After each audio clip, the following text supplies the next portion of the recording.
Hello, and thank you so much for being here. As you can see, there is 3 different cards from one of my new decks. Check this out.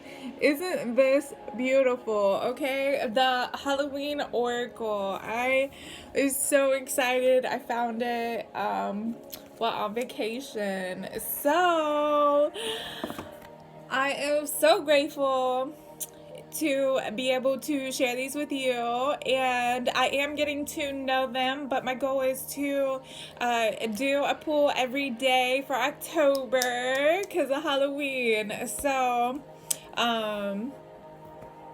you are here by divine guidance because I have asked to share, I've asked for the clarity to share the message with you that these beautiful decks bring, and I hope that you truly enjoy them. So go ahead, take a couple deep breaths, and consult with yourself, 1, 2, or 3, or you can go to the photo and see which one that you're drawn to. So thank you so much for being here. Hello, Pile 1. Thank you so much for being here. So let's see what beautiful card you've received. Wow, Apple. I'm pretty sure this is the first card of the deck.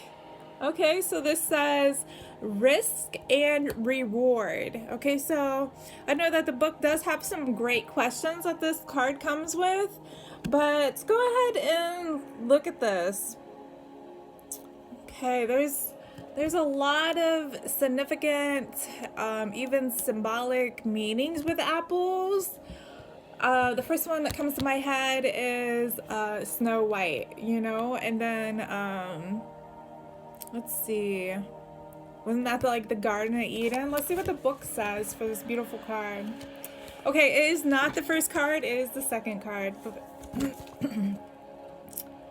Oh, okay. So when the apples are cut in half, they have a seated pattern that looks like a pentagram. So the selks hold the fruit to be scarce. Bobbing for apples used to be a traditional that used to be played on Halloween.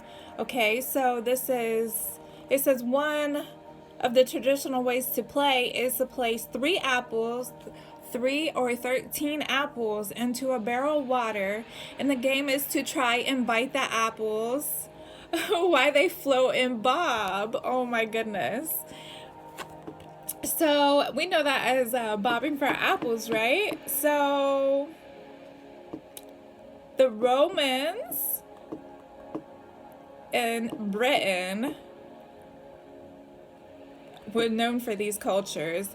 And it was said that unmarried women who placed the apple that they bobbed for under their pillow would dream of their future husband. Okay, and candy apples.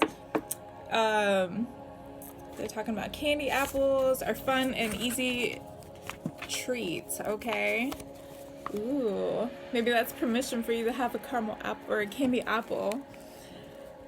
Okay, so yes, it talks about the fruit of Garden of Eden.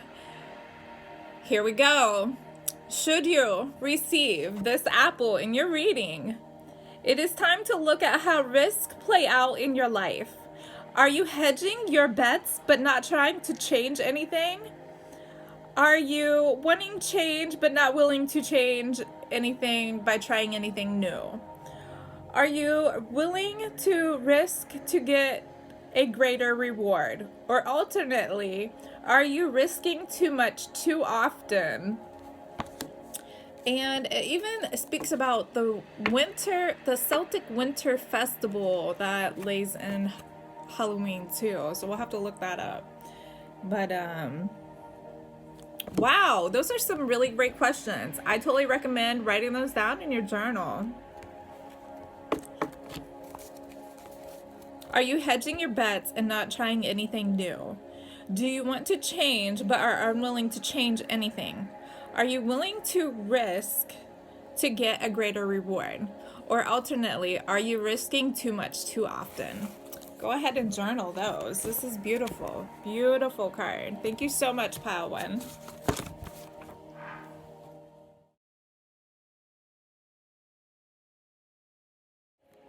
Hello, and thank you so much for choosing pile number 2. Thank you. Wow, isn't she beautiful? Isn't she beautiful? Okay, so this iconic lady of death with her pale skin, zombie eye, and rich red funeral flowers in her hair has become one of the most recognized symbols of Halloween and the Mexican Day of the Dead. Ooh. Okay, it talks about the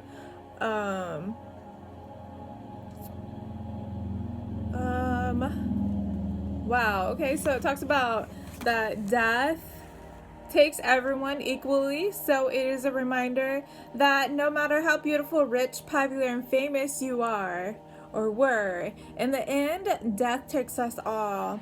The Mexican culture is a standing history of quote-unquote laughing at death, as seeing it as another aspect of life.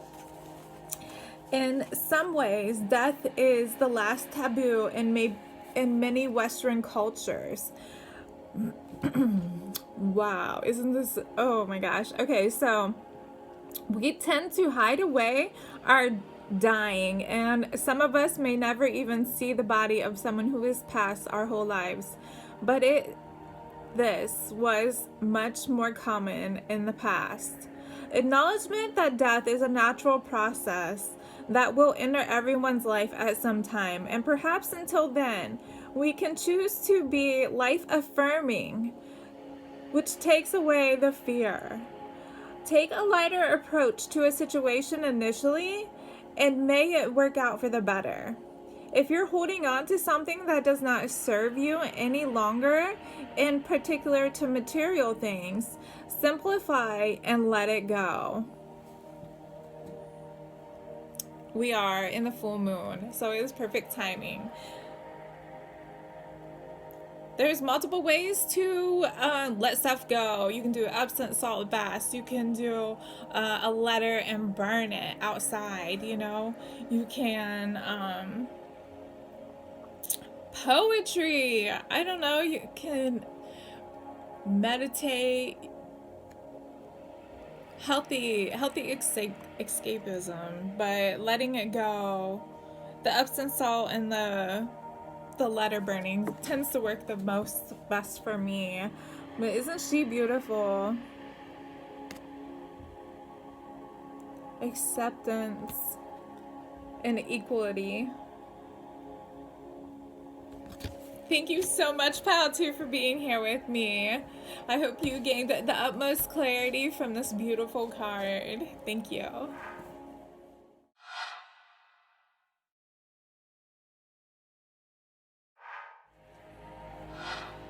Hello, Pile 3. Thank you so much for being here with me. So, let's see your beautiful card. Strength. The skeleton. Okay, so in the book, they say that one of the bravest course of action and the most frightening is showing our vulnerability, but it has incredible strength in doing so. More often, this powerful catalyst of personal growth, even though we may not even be able to perceive it at the time, but by showing our true selves and displaying one's vulnerability, we can seek and receive greater understanding from others. By admitting that we were wrong or that we don't have the solution when we're expected to, we leave room for things to turn around much faster. By asking for help and support rather than acting as mantras and feeling resentful shows strength and wisdom, not weakness. Should the skeleton card bring itself to your attention, dare to show strength and vulnerability if that is what you really feel. Shame, pride, and grudges or embarrassment are hefty burdens that need not to be carried through the darkness of nights. Wow. So if you are going through one of the darkness of nights, they're asking you to let these go, so that's not something that you can go through. Maybe you've already went through it enough.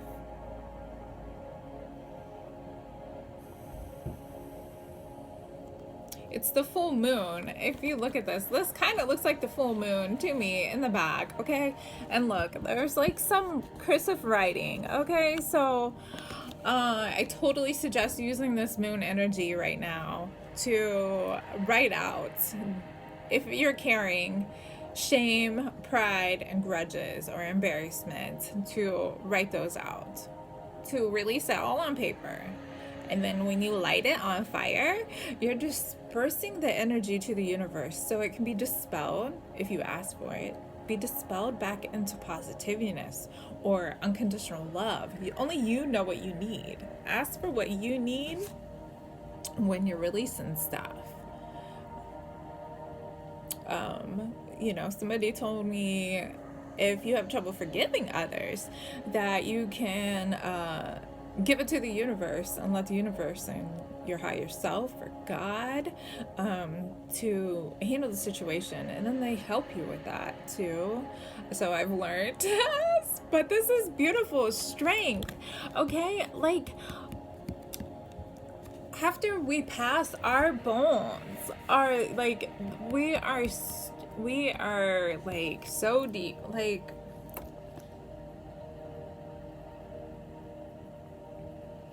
there's no flesh there, it's just bones to see. Like, we're strong underneath, okay? That's what I'm trying to say. Like, this is beautiful and it's perfect timing. So I hope you take full advantage of this moon energy. Thank you so much for being here with me. Card number 3. Thank you.